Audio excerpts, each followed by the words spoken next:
걸어가야 합니다. 그러나 들어와 놓고는 겁이 나서 걸어가기를 싫어해요. 그리고는 넓은 길을 기웃기웃거리면서 그저 적당히 교회만 드나드는 분들이 계세요. 그 결과 반드시 영생을 얻을 수 있다고 아무도 장담할 수가 없습니다. 생명이 실제가 됐다면, 이 신앙이 실제가 됐다면, 이 복음의 진리가 실제가 됐다면, 천국이 실제가 됐다면 억지로 죽지 못해 하는, 그냥 어렵고 힘들고 쥐어짜듯이 하는 이런 신앙생활이 난 존재할 수가 없다는 것입니다.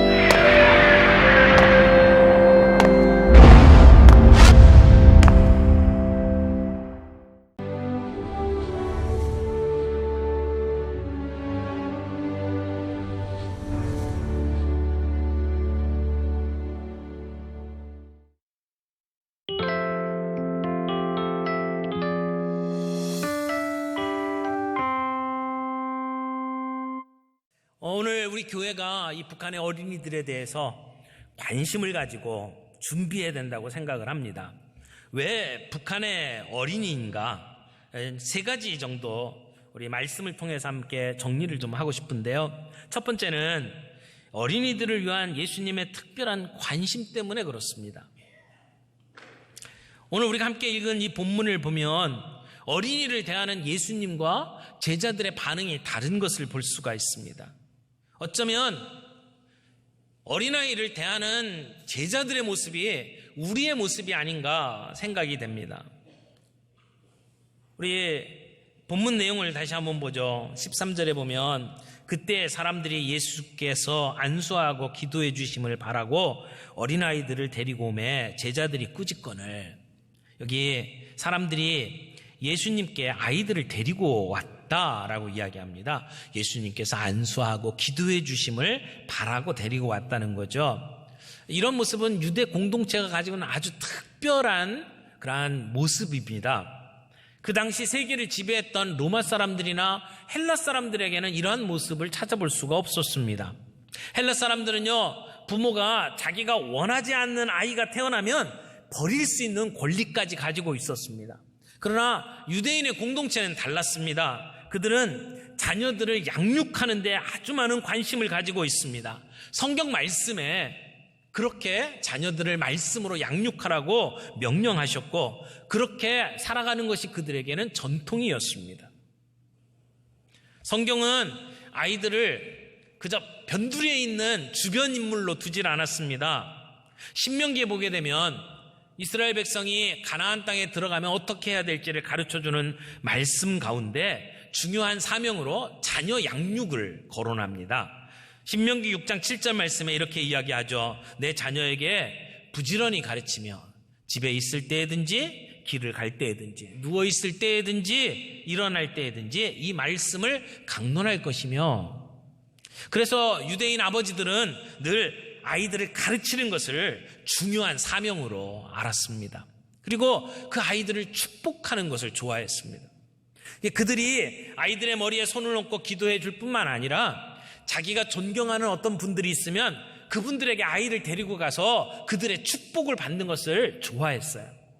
그래서 말씀을 듣기 위해서 예수님을 찾아왔던 사람들이 그냥 오지 않고 자기 아이들을 데리고 와서 예수님께 축복받기를 원했던 거죠.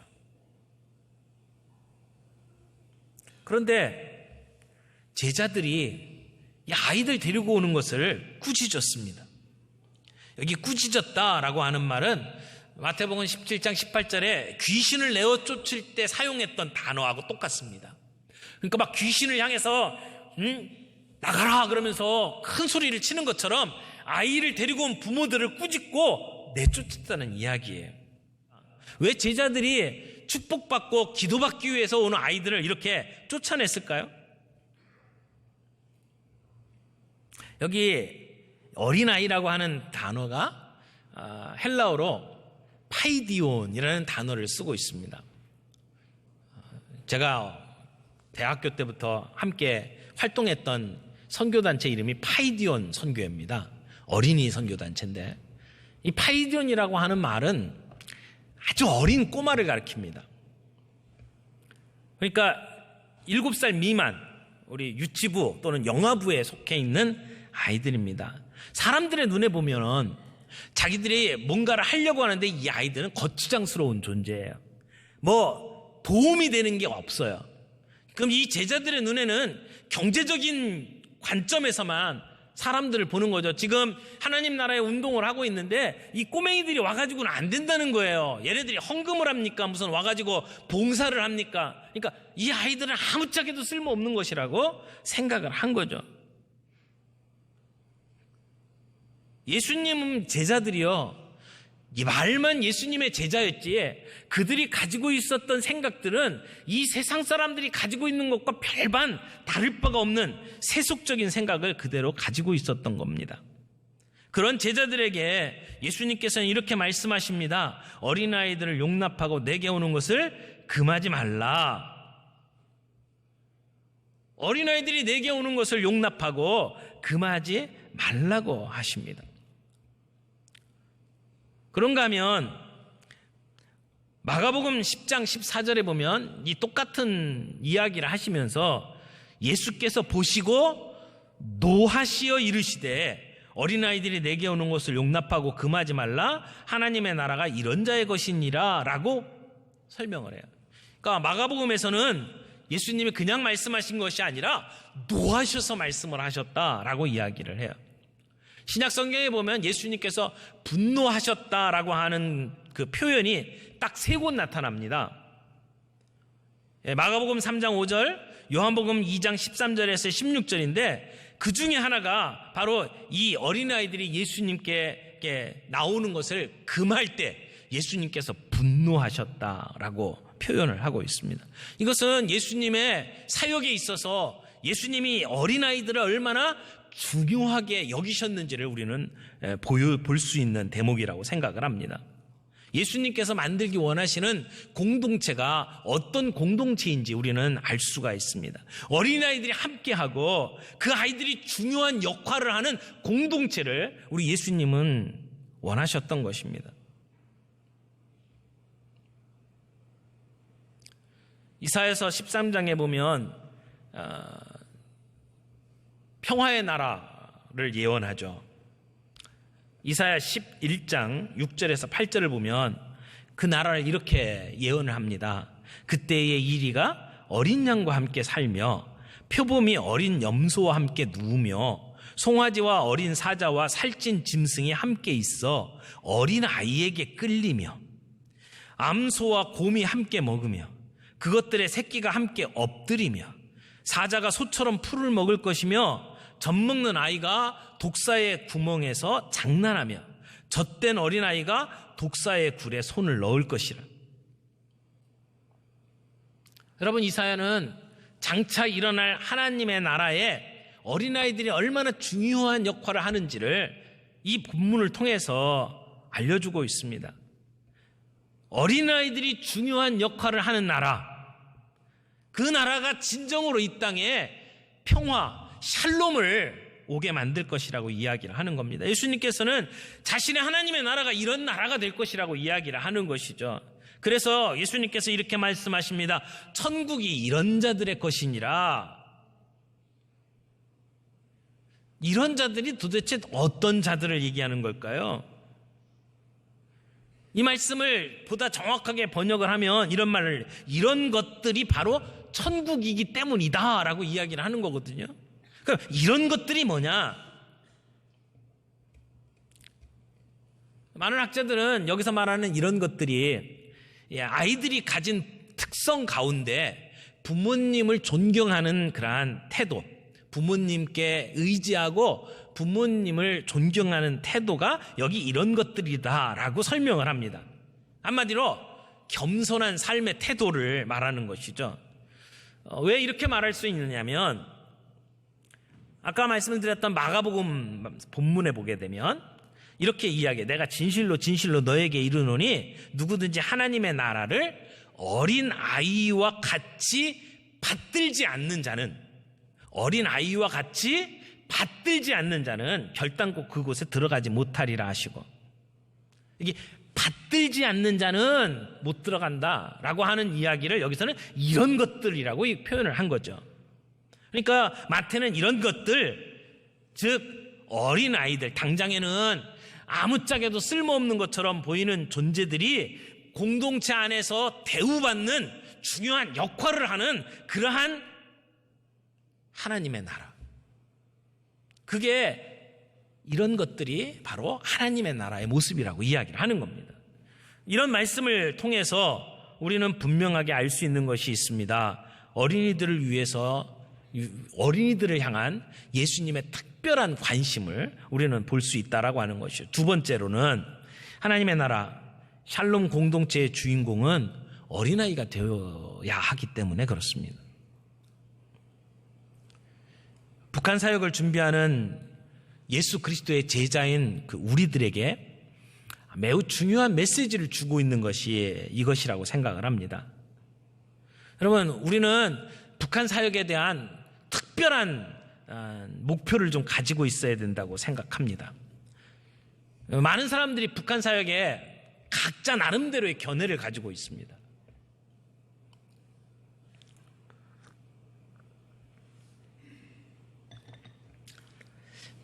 대표적인 견해 중에 하나가 2014년도 그 연두 교서에서 박근혜 대통령이 내외신 기자들 앞에 통일은 대박이다, 이런 이야기를 했습니다. 여러분, 대박이 뭡니까? 대박, 크게 성공한다라고 하는 말 아닙니까? 그러니까 통일이 되면 경제적으로 크게 이득을 얻을 것이다, 크게 도약을 할 것이다 라고 하는 이야기죠. 그래서 통일 대박론을 이야기를 했습니다. 이런 논리의 밑바닥에는 통일로 인해서 발생하는 통일 비용보다는 통일로 인해서 얻게 되는 통일의 그 반사 이익, 편익이 훨씬 더 많을 거라고 보는 거죠. 통일을 하는데 사용하는 비용이 엄청나게 들어갈 거예요. 그걸 우리가 통일 비용이라고 하고, 통일을 통해서 얻게 되는 유익이 있는데 이 들어가는 비용하고 얻게 되는 유익을 비교하면 이쪽 게 훨씬 더 많다라고 하는 이야기죠. 또 통일이 되면 지금 우리가 계속 문제되고 있는 이 북핵 문제가 해결이 되면서 전쟁의 위협이 사라지고, 그렇게 되면 우리가 국방력에 쏟게 되는 비용들을 다른 쪽에 사용할 수 있기 때문에 우리는 국가 경쟁력이 높아질 거다라고 이야기를 하는 겁니다. 그러나 지금 북한에서 탈북해가지고 남한에 정착해 있는 탈북민조차도 제대로 포용하지 못하는 남한의 현실로 볼 때에 이 통일에 상당한 계획을 가지고 치밀하게 준비하지 않으면 통일 대박이 아니라 통일 쪽박이 될 수도 있다는 것을 우리는 기억해야 합니다. 탈북민에 대한 우리 한국교회의 중요성은 너무나도 중요합니다. 남한과 북한을 경험한 탈북 이주민들이 통일이 되게 되면 그들은 굉장히 중요한 역할을 하게 될 겁니다. 남한의 상황이나 우리 살아가는 모습에 대해서 저 북한 주민은 전혀 이해가 안 되고 있는 상황인데, 그들에게 우리의 모습들을 설명을 하면서 이 둘을 하나로 연결시켜 줄 수 있는 고리가, 하나는 탈북 이주민이고 하나는 해외 동포들입니다. 이들이 이 땅에서 잘 정착할 수 있도록 돕지 못한다면, 그들이 탈북을 해서 이 땅에 왔는데 자리를 잡지 못하고 차별 대우받고 고통 속에 힘들게 살아가다가 통일이 되면 그들은 좋은 얘기 안 할 겁니다. 긍정적인 역할을 하기보다는 부정적인 역할을 할 가능성이 높습니다.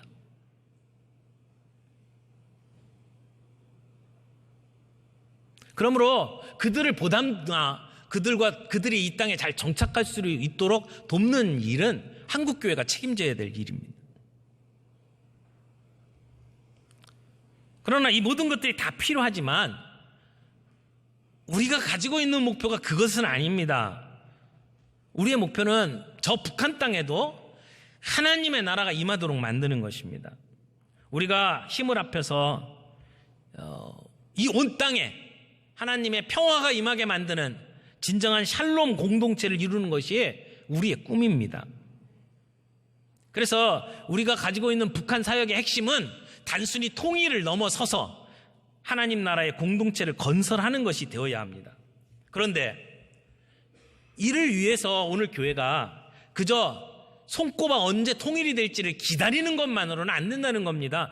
준비해야 된다는 겁니다. 만들어가야 합니다. 기다리는 통일이 아니라 만들어가는 통일을 우리는 가져야 합니다. 특히 우리의 젊은 세대들이 통일과 북한 선교에 대해서 깊은 관심을 가지고 준비해야 됩니다. 또 통일을 준비하는 그런 전문가들을 양성해야 합니다. 지금 인권 유린을 당하고 있고 식량난으로 고통당하고 있는 북한 주민에 대해서 우리는 깊은 관심을 가지고 한국교회가 지원하고 책임져야 합니다. 그런데 탈북자들을 대상으로 여론조사를 해봤을 때에 북한의 현재 2,400만 주민 가운데 중국을 선호하는 사람들은 80%예요. 남한을 선호하는 사람들은 10%예요. 북한의 문이 열렸을 경우에 북한 사람들이 중국 쪽에 훨씬 더 우호도를 가지고 갈 가능성이 높다라는 겁니다. 그래서 북한 주민의 마음을 열 수 있는 인도적 차원의 지원이 지금 굉장히 절실하다고 말할 수 있고 이것은 한국교회가 감당해야 될 중요한 몫이라고 볼 수가 있습니다. 또 하나, 북한 사역을 진행함에 있어서 우리의 관심 갖는 영역이 좀 달라져야 된다고 생각을 합니다. 당장에는 크게 달라질 것이 없는 것처럼 보이고 또 지금 당장 뭔가 손에 쥐어지는 것이 아니라 할지라도 우리가 아이들에게 대한 관심을 좀 더 가질 필요가 있다고 생각을 합니다. 지금 아이들에게 투자하는 것이 막바로 손에 잡히는 어떤 열매를 보도록 만드는 건 아닙니다. 그러나 앞으로 남과 북이 함께 어우러져 살아가는 삶을 우리가 준비하고 있다면 그것은 어린아이들에게 투자하는 것이 너무나도 당연한 겁니다. 우리가 통일 후를 대비하기 위해서도 아직 북한 체제에 깊숙이 사상적으로 세뇌당하지 아니한 어린이들에게 집중해서 그들의 생각을 바꾸어 놓는 일에 우리는 준비하고 투자할 필요가 있다라고 하는 것입니다. 지난번에 저희 교회에 와서 설교를 해주셨던 탈북해가지고 한국에서 목사로 일하시는 목사님이 이런 얘기를 했어요. 북한 기성세대를 바꾸기란 쉽지 않지만 어린아이들은 쉽게 바꿀 수 있습니다. 북한의 오래된 관습과 잘못된 교육이 더 이상 반복되지 않고 어둠의 사슬을 끊고 회복되기 위해서는 어린아이들에게 예수님을 가르쳐야 합니다. 복음만이 북한 아이들의 결박을 풀 수 있는 해법이라고 강조했어요. 그래서 잘못된 우상숭배와 사회주의 체제로 인해서 형성된 거짓된 자아를 비롯해서 이 문제점들의 악순환을 끊고 진정한 회복을 가져오려면 어린아이 세대를 예수 세대로 만들어야 된다는 겁니다. 성경적 세계관을 가진 아이들로 키워내는 것이 북한 사회에 새로운 변화를 일으킬 해법이라고 이야기를 하는 겁니다. 그러므로 통일 후에 예측되는 갈등을 막는 방법은 기존 세대보다도 북한 체제에 덜 물들지 않고 변화에 빠른 북한의 어린이들을 섬기며 양육하는 일이라고 말을 하는 것입니다. 여러분, 어린이 사역은 실제적으로 영적으로 효과가 있습니다. 만약 우리가 정치적으로 경제적으로 통일을 이루었는데 다음 세대가 배려되지 않았다면 그것은 두고두고 우리가 힘들어하는 분열의 씨앗이 될 것이라고 생각을 합니다. 너무나 많은 사람들이 불행한 삶을 살게 될 것입니다. 그러므로 지금 당장 필요한 부분이 아닌 것처럼 보여지더라도 미래를 위해서는 이 어린이들에게 집중하는 일들이 우리에게 필요하다는 것을 말씀을 드립니다. 여러분, 북한 사역을 준비하는데 저는 우리 교회가 어린이들을 중심으로 이 사역을 준비했으면 좋겠다고 생각을 합니다. 지금 전 세계적으로 14 운동이 벌어지고 있습니다. 예전에 선교를 이야기할 때 10-40 윈도우라는 단어를 사용을 했어요. 그래서 이렇게 위도 10도에서 40도 사이에 이 지역에 있는 그곳에 선교를 집중해야 된다라고 하는 10-40 윈도우를 이야기했는데, 요즘에는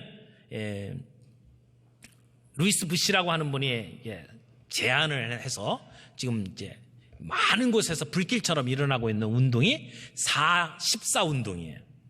이게 뭐냐면, 인간이 성장 발달하는 과정 속에서 4세부터 14세까지 10년이라는 기간이 너무나도 중요하다는 겁니다. 이 시기는 세계관이 긍정적으로든 부정적으로든 형성이 되는 시기일 뿐만 아니라 건강한 자존감이 생기든지 반대로 자존감의 결핍이 형성되는 시기라는 거죠. 그래서 이 14 윈도우, 요 연령층에 있는 어린아이들이 성장하는 과정에 우리는 복음을 가지고 그들을 총체적으로 섬기고 돕는 일을 해야 된다는 겁니다. 그래서 그 아이들이 준비됐을 때 그 아이들이 결국 자기네 세대를 감당할 수 있는 그러한 복음의 일꾼들로 만들어 놨을 때 우리 사회가 바뀔 수 있다는 것이죠. 그리고 이 기간이야말로 복음을 가장 잘 받아들이는 시기라 이렇게 이야기를 합니다. 실제로 조지 바나라고 하는 사람이 연구한 내용을 보면 미국에서 예수님을 영접한 사람 가운데 85%가 4세에서 14세 사이에 예수님을 영접했다고 이야기를 해요. 그러니까 나이가 들면 예수님 영접하기가 너무 힘든데 4세부터 14세 사이에는 예수님 영접할 확률이 굉장히 높다라고 이야기를 하는 겁니다. 그래서 소망의 세대인 어린이들을 일으켜서 하나님 나라의 일꾼으로 키워내는 일이 우리의 숙제라고 말씀을 드리는 겁니다. 말씀을 맺겠습니다. 지금 북한 아이들은 사상적으로 상당한 교육을 받고 있습니다. 이게 어린 아이 때부터 집중적으로 세뇌 교육을 통해서 이루어지고 있기 때문에 일정한 나이가 지나면 하나님을 소개하기가 너무나 어렵습니다. 그러나 예수님의 마음은 그 어린이들에게 있습니다. 예수님께서는 하나님 나라의 모델에 어린 아이가 중요한 역할을 하는 것을 원하십니다. 그리고 예수님은 그들을 축복하기를 원하셔요.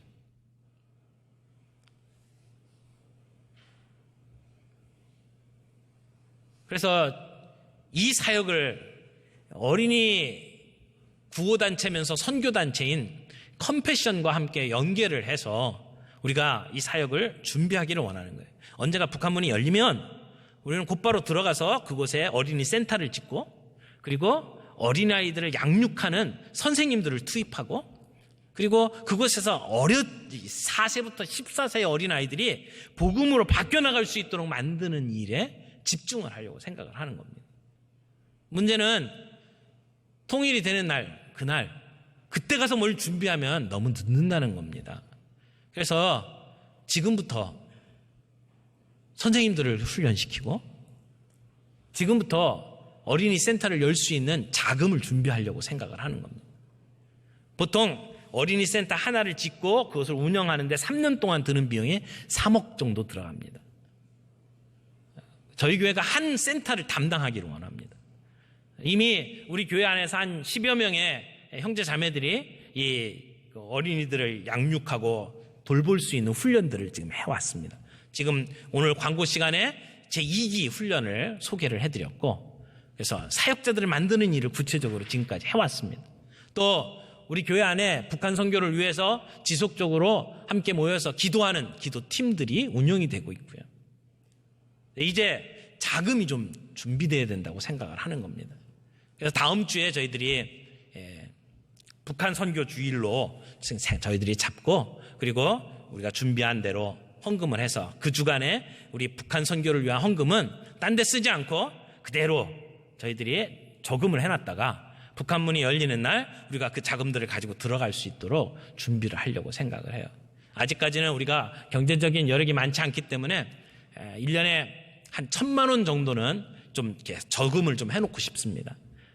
우리가 한 센터를 독자적으로 운영을 하려면 3억 정도의 자금이 필요하지만 계속 저희들이 이렇게 좀 더 힘이 생기면 자금들이 좀 더 모아지게 되고 우리가 한 센터는 운영을 할 수 있을 거라고 생각을 합니다.